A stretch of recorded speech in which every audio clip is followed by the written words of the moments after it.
Tailgate Show. Must dig my dig in the mashed potatoes. Go hog.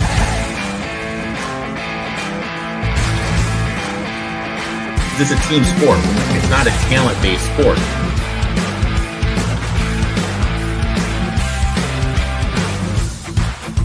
We got Bobby fucking Petrino back. If I'm honest with myself right now, it's a cool 12-0.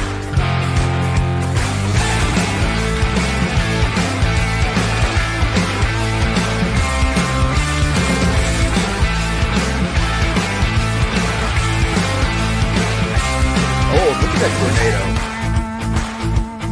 You want it? I'm gonna give it to you right now. That's right, we're gonna give it to you. This is the College Football Tailgate Big Show. As always, it's me, XFL Jim, joined by Chase Sessoms, a.k.a. the Wolf of Oaklawn, and Eric, a.k.a. Uncle Rico. Hey, the Lakers already chiming in. Fuck Indiana. Yeah, dude. Yeah, Kurt Signetti, you can't talk like you talk and then coach like you coached. All right, so I may have been a lunatic and rewatched the game when I was on the treadmill this morning. Wild move, but I respect it. I'm glad it wasn't the shitter. If they held them to 91 yards rushing, 98 came from the Jordan Love, or whatever Jordan Love did, the Love run, where he should have been tackled at the line of scrimmage. And the play before, there was a guy open in the flat, Rourke missed. Yes. I'm just saying, like, look, was Notre Dame the better team? Did they win? Yes. Indiana could have tackled. DB's taking negative angles at the ball, blah, blah, blah, whatever. Curtis Rourke's worst game. But there was a sequence where if something went a little different, Notre Dame 2 trips inside the 20 in the first half, 3 points. No, Indiana. So, I mean, there is a reality universe where that game plays out a little bit. Did the punt, the last punt, look just as egregious on rewatch? Yes. Okay. What the fuck? That was bizarre. It's basically like you're playing. But the thing that pisses us off the most is that's not how he coached all year. Exactly. He coached to put the fucking stake in the heart. And backs against the wall, you need to do something. Oh, fuck it, guys. Let's just punt. What's up, Hottie? What's up, T1BG? Also, Sports Facts asking the question, are we just going to get a chalky playoff? I don't know if that game showed enough that we're going to necessarily confirm we're going to get chalked the rest of the playoff. Can I just say I love Lane Kiffin just angrily tweeting during the game. This is fun. He's like a jilted lover. I love it. I love it. It's sad and pathetic, and I love laughing at it. I love it, dude. It's like Lane Kiffin's like me when I go through a breakup. Yeah. I'm the better guy, goddammit. So we have 3 games today, all playoff games. The early ones on TNT. Let's start off. Was Chase frozen? He might have been frozen. Or he was very stoic right there. He might have been he might have been concentrating. But let's start, Eric. 11 a.m. today, Central Time, the best time. SMU heading to Happy Valley to take on Penn State. The Nittany Lions are 8.5-point favorites here, minus 325 on the money line, plus 260 for SMU. Total is set at 52.5. I did one bet in this game, and I went deep. I said it during the ACC championship. What is the way to attack SMU? They're stout up front. Their DBs lack a little bit to be desired. That brought me to Harrison Wallace, over 37.5 yards receiving.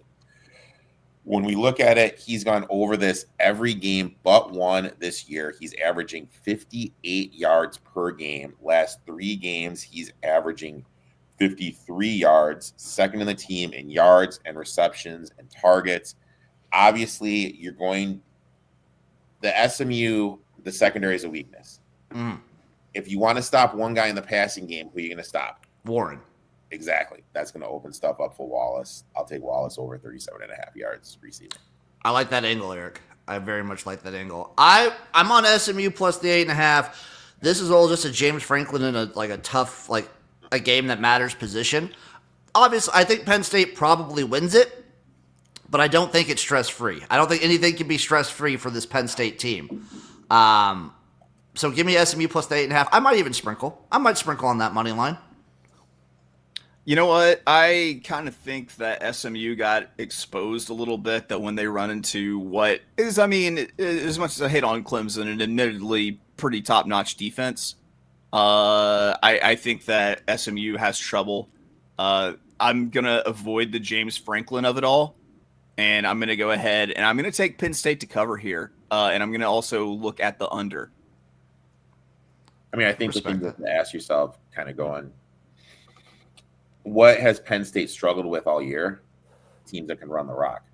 If you think SMU is going to be able to run the rock, then SMU is going to cover. If you don't, Penn State's going to cover. And for the life of me, I couldn't answer that question. That's why I just did the player prop. I'm excited for this one. 3 p.m. today, orange off, Clemson versus Texas. Texas is a 13.5-point favorite. Minus 550 on the money line, plus 410 for the Tigers. Over under is 50.5. Could you make a more disgusting matchup than Clemson and Texas? I don't think for us you could. No. I spent an hour this morning trying to find something to goddamn bet in this game.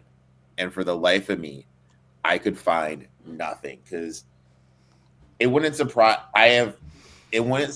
me if this is 56-7 Texas, or Texas gets up 28-0 and it's in the third, and Stark just immediately just pulls everybody because he doesn't want anyone to get hurt for the game against Oregon next. And also, how much stuff, if you're Stark, do you really want to put on film for Lenning and Oregon? I think Lenning's a psychopath, and giving him stuff to watch and put in to like protect against, that's what you don't want to do. So I don't know what to do here. I have no idea. I sat this one out. Can I find Quinn Ewers anytime interception prop? That would be an angle. His interceptions right now for a half, I'm seeing it over a half, minus 115. It's even, minus 115. Hey, I'll still take that. I will still take that. I wanted to dabble on Cade Klubnik over a half interception, but that's juiced all the way down to 125. So is there a Ewers interception coming in hot? Is there a Ewers over 2 interceptions? I mean, can you just parlay those two together?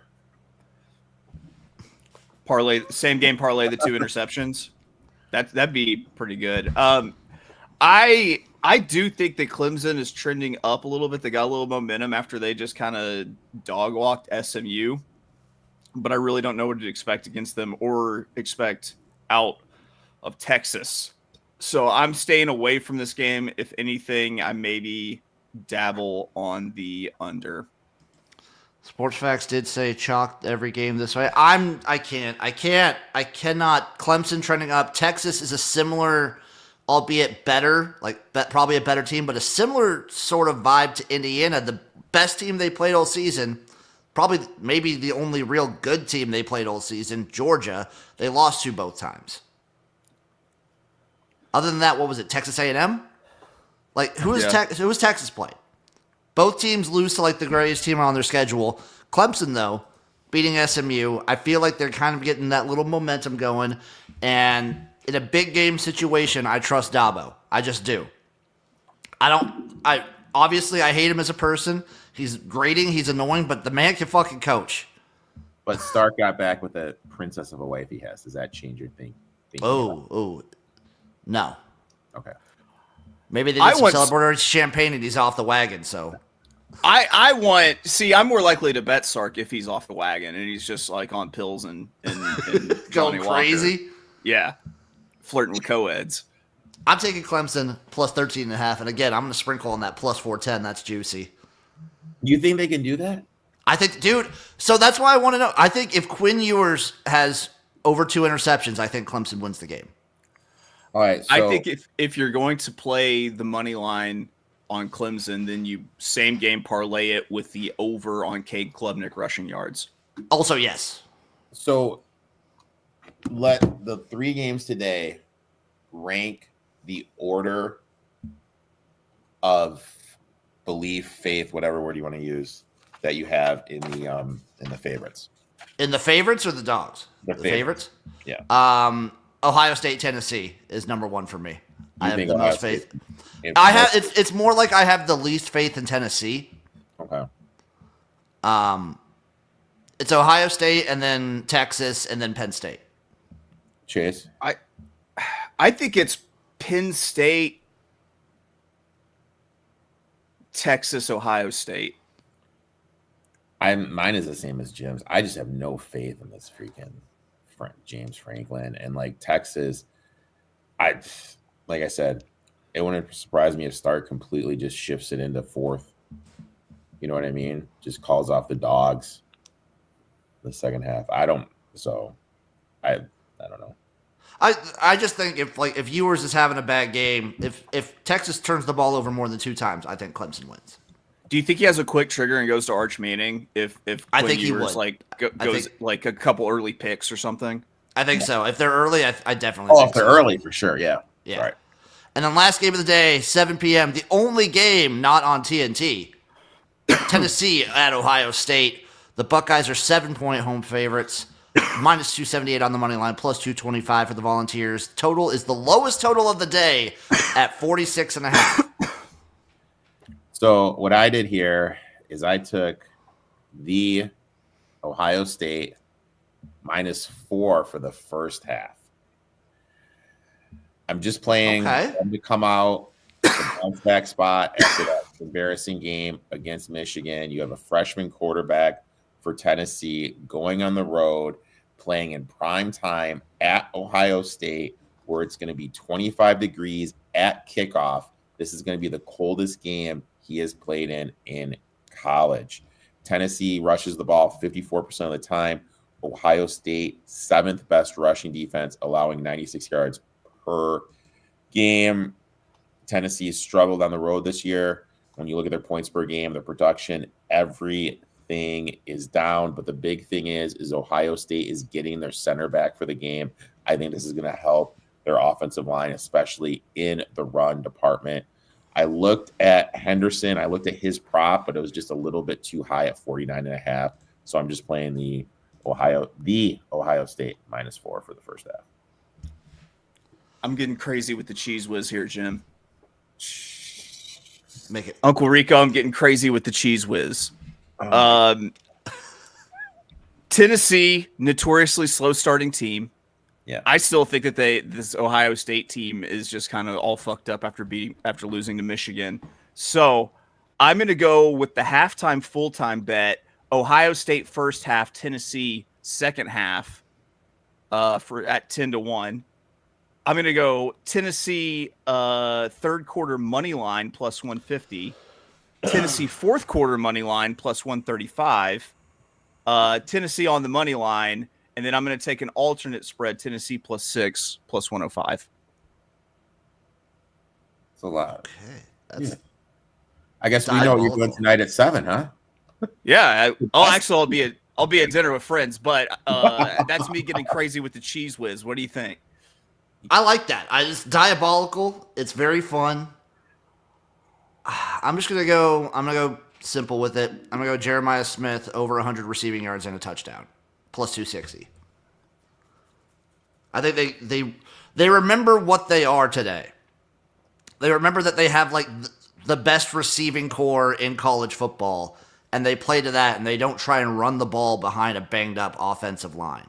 Well, I mean, they are getting their center back, and I mean, They're getting healthy. Yeah, Jim makes a good point.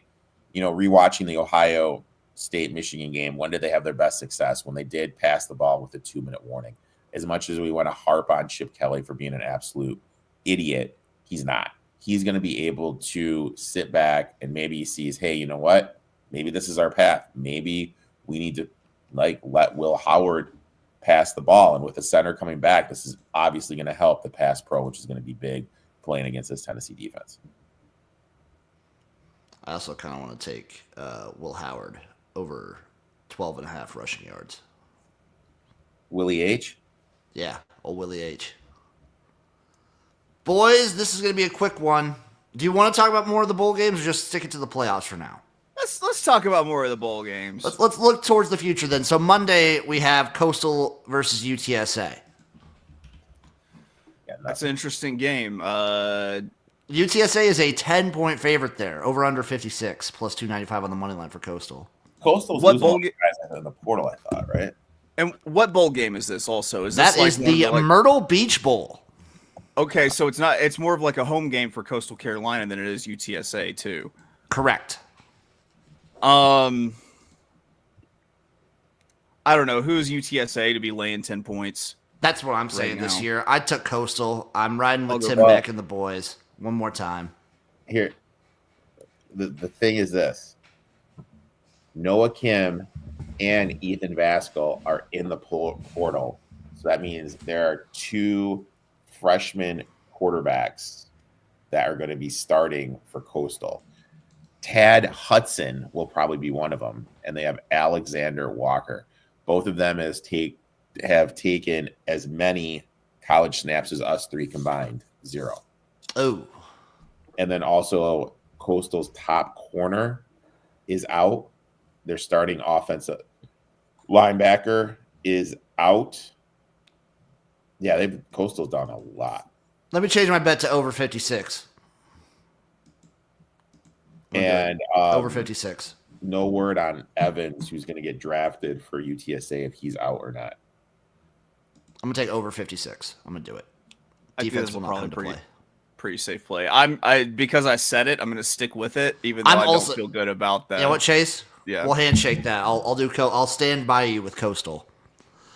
And Up gun to my next. head, I'd play UTSA first half. I don't hate that. The famous Idaho Potato Bowl, NIU versus Fresno State. Northern Illinois is a 3-point favorite. Minus 142 on the money line, plus 120 for the Bulldogs. Over under of 40. So, real quick, Mikey Keene, portal. Jalen Moss, starting wide receiver. Portal. Raylan Sharp, congratulations, Chase. think Signed Jalen- with Arkansas. Yeah, Portal. yeah. Starting DB Hamilton, portal. Starting DB Neal, corner. Lightfoot, starting DT, portal. Holmes, DT, portal. Jackson, starting linebacker, portal. That's a lot, dude. But on the flip side, you look at NIU, their starting quarterback signed with Wake. Their starting safety is with Missouri. Starting defensive end Williams is out. Starting defensive tackle Howard is out. Starting wide receiver Rudolph is out. So, that's a lot of stuff on both sides. Northern is missing less. So, with their brand of football, turn around and hand it off, I'd kind of just lean to them. I'm gonna go into a tried and true angle, which is a team from the East crossing the Rockies to Idaho. So give me Fresno State on the money line. I'm going to go with the tried and true method for me as well. It should have worked last year with Arkansas State. It will work this year with Fresno State. Fade the Mac in bowl games. I just remember being stuck at I forget what airport I was stuck at trying to get back. Oh, I was flying back home from O'Hare to Michigan. Yeah, I'm a lazy ass. And I was just stuck watching the Idaho Potato Bowl, watching Josh Allen just light up the CMU Chippewas. Yeah, yeah. I fade the Mac bowl season. I love them all the rest of the time, but I'll fade them then. Tuesday, Christmas Eve, we get a standalone. South Florida, USF, San Jose State in the Hawaii Bowl. San Jose State is a 3.5-point favorite here. Minus 175 on the money line, plus 145 for USF. Over under is 62.5.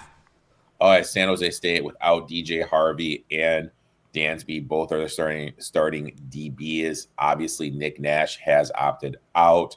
They're going to be without their starting center as well.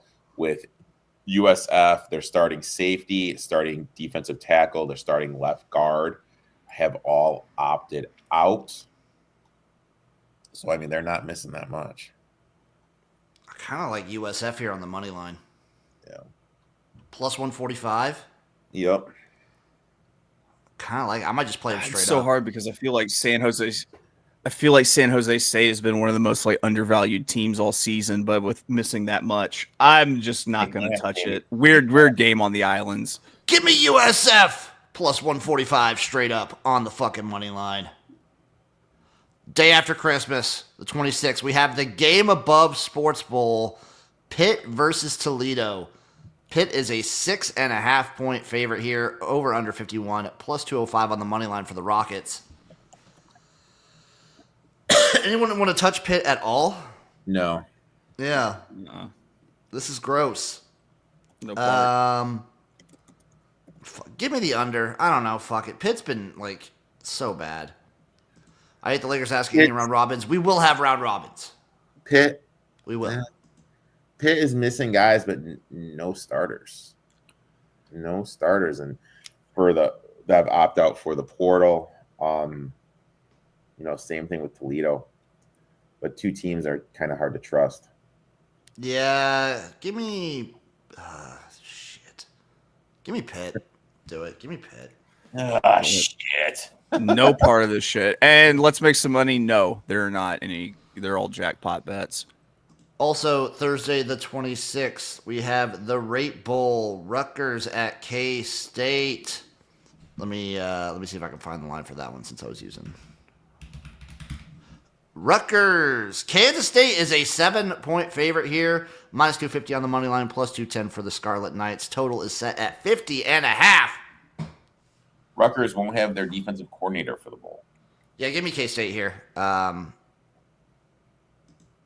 K-State will obviously without their running back, what's his name? Edens and Parrish, both of whom declared for the draft. You know what I will be betting in that game probably is Avery Johnson over rushing yards. Oh, God. You know what? It's time to bet dogs. Give me Rutgers on the money line. You know what? It's a bowl K-State, game. hey. Rutgers. K-State, one of the teams coming in extremely disappointed. They were picked one of the top teams in the Big 12, and then they kind of faltered. They're one of the teams that are having like a disappointing like bowl. And exactly when you have low self-esteem is when Greg Schiano strikes. Damn right. It's not the Liberty Bowl, but it is the 68 Ventures Bowl. Oh, that's Arkansas State. My bad, Chase. My bad. Yeah. It's Arkansas State Bowling Green. What is 68 Ventures? I'm Googling. Let's see. Do we know? In Mobile, Alabama. It's a investment firm based in Daphne, Alabama. It seems like a super local, low rent thing. They have 2.1K followers on LinkedIn. Okay. And they have a bowl game. So They seem to be real estate investment. Bowling Green is a 7.5 point favorite here. Minus 270 on the money line, plus Bowling 220 for Green Arkansas State, over under 51. without their starting right tackle and their starting linebacker, but their star tight end have said he will play in this game, which makes no sense. Arkansas State, I mean, they lost their starting DB and Joyner, but the three other guys are all backups. So it's time to bet dogs. Give me Arkansas State on the money line. Ooh, Butch Jones, dude. I'm going to take Arkansas State plus the 7.5, but I like Bowling Green to win it. I might also take that tight end's overs. If he's going to play, they're gonna make it worth it. Last day for us to pick 'em, boys. Friday, December 27th. The Lockheed Martin Armed Forces Bowl. Armed Forces Bowl. Armed Forces Bowl. We got Oklahoma versus Navy. The Sooners are 3-point favorites. Minus 162 on the money line, plus 136. Yeah, they're 3-point favorites. God, this was 10 before Arnold left. And I was looking at this hard to take Navy. And I was like, and then I started having PSD when I was looking back when we had the Navy Notre Dame game. Oh, God, yeah. So I'm like, with these service academies, this is their Super Bowl. This is their this is their championship game. And I mean, when we look at these, just listen to this for Oklahoma. Jackson Arnold, gone. Thompson, gone. All three of their starting receivers, gone. Starting tight end, gone. I mean, they are going to be missing a ton, and the OC they hired isn't going to be part of the prep. There's going to be missing a ton, but I feel I missed all this value just not doing it early. So Give me the under. Give me the under. Under 43.5. Give it to me. I want it. You know what? I think that Navy kind of dumped the Gatorade when they beat Army. And I'm going to go ahead and take Oklahoma minus the 3. I don't hate it. Birmingham Bowl, Georgia Tech versus Vanderbilt. Georgia Tech is a 3-point favorite here. Over under 51.5 plus 120 on the money line for the Commodores. Diego Pavia coming back. Dude, is this not the battle of just the super mid quarterbacks that we like? It definitely is. The mid to, yeah, I think super mid's a good way to put it because they're not quite good, but they're not mid. They're super mid. Yeah. Super mid. And I love both of them so much. I think both these guys could make a name for themselves in the UFL. I think you're right. Probably Haynes King a little bit more because he's better at throwing the ball, but yeah, I love this game. This might just be because I want to shoot out. Give me the over. I want to take the over. I'm going to take it as well. I'll get the over. I'll dabble on Vandy plus 120. Vandy in a bowl game? Come on. Super Bowl. Did you hear? I'm trying to find it. This guy was just ripping in the fact that Diego Pavia got to return. Back. Yeah. You're going to get like guys who are like 27, 28 years old playing college football, which is ridiculous, but yeah, what are we doing at that point? Like, what is Cam Rising doing? He should be living life and having a business already. He should be playing in the Elf. He should be playing in life. Well, hey, can we just say props to Alan Bowman for passing up on his 8th year and deciding to enter adulthood? Can we just say props to him? Props to Alan Bowman, dude. I'll give him props for that.